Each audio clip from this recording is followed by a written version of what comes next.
the Iran puzzle. One of the Obama administration's biggest diplomatic ambitions was to establish better relations with Iran, a nation with which the United States has been at odds since the fall of the Shah and the rise of a powerful theocratic government in Iran in 1979. The most important manifestation of that effort was a deal negotiated by the administration and its allies under which Iran agreed to curb its nuclear program in exchange for the lifting of economic sanctions. That momentary thaw, if not the agreement itself, now seems at risk. Partly this is a result of Iran's barely concealed territorial and political ambitions, which are rightly of concern in Washington. Partly it is a result of President Trump's fondness for Saudi Arabia, a Sunni Muslim nation, which has led him to demonize Iran, a Shiite nation and the Saudis' chief rival for regional influence. A potential flashpoint is looming in Syria. There, Iran and the United States share a common goal of defeating the Islamic State. But they have competing interests, which are growing even as the fight against ISIS seems to be going well and indeed may be approaching the endgame.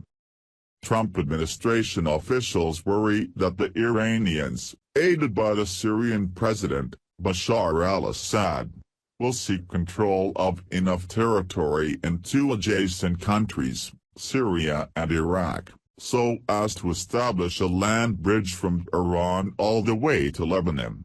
There they could resupply their Hezbollah allies, thus enlarging their regional influence. Iran undoubtedly intends to play a larger regional role, and there are reasons to be wary. But the administration hasn't explained its concerns publicly and there are questions about how it plans to deal with the challenge. Continue reading the main story. Recent comments. Steve 2 minutes ago. Whoever thought international relations and foreign policy could be so complicated?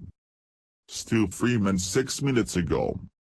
To obtain fair and balanced treatment from the Donald, Iran needs to allow him to build some hotels and casinos in their country or engage. Rickley's 14 minutes ago. This is a sloppy editorial in that it omits the central reason, not ISIS, driving the Syrian crisis, gas. As in two competing pipelines, one. See all comments. Write a comment. Since the Syrian civil war began in 2011, Iran has been one of Mr. Assad's chief allies, deploying thousands of Hezbollah and other Shiite fighters and providing other forms of aid to help him beat back Syrian rebels. Iran's interests in Syria are thus markedly different from its interests in Iraq. In Iraq it has fought ISIS. In Syria, its focus has been on helping the Assad regime. It is in Syria where the interests of Iran and the United States are most sharply at odds, and in Iraq where they most nearly converge. American and Iraqi security forces have just about driven ISIS from Mosul, a major Iraqi city. In Syria, America is also seeking to crush ISIS, but is doing so in concert with Syrian opposition forces, not Mr. Assad, whom it has long opposed. As in Iraq, the fight against ISIS is going well. ISIS is close to being routed from its headquarters in the city of Raqqa. But the prospect of the victory has opened the door to new tensions between American-led forces and Iranian-Syrian forces. That has manifested itself in a series of encounters this month in which the United States shot down a Syrian warplane, came close to shooting down another and down two Iranian-made drones that were nearing American-backed troops on the ground. Iran, meanwhile, used ballistic missiles against ISIS targets. ISIS now controls only about half the territory it once held in Syria, and, as the space shrinks, The various combatants are concentrating on a smaller area, along Syria's eastern border with Iraq and Jordan and in the Euphrates River Valley, home to oil reserves and water.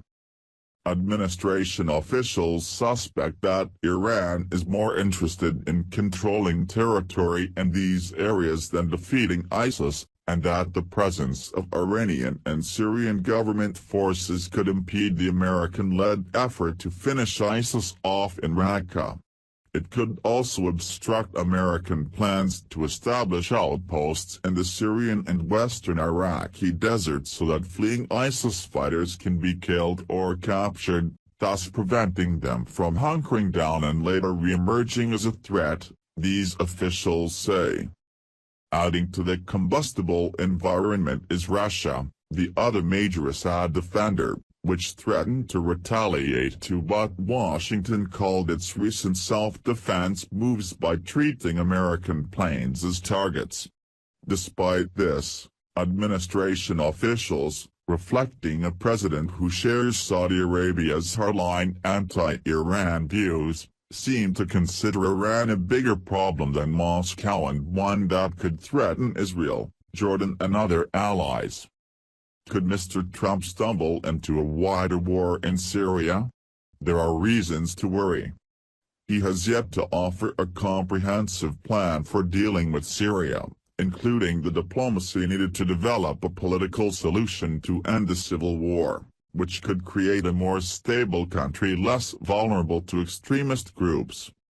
The fear is that Mr. Trump's demonizing of Iran, and his unwillingness to engage its government, could result in a broadening of the American military mission from defeating ISIS to preventing Iranian influence from expanding. This would be dangerous. Iran is a vexing state to be smartly managed, not assumed to be an implacable enemy. Thank you for listening.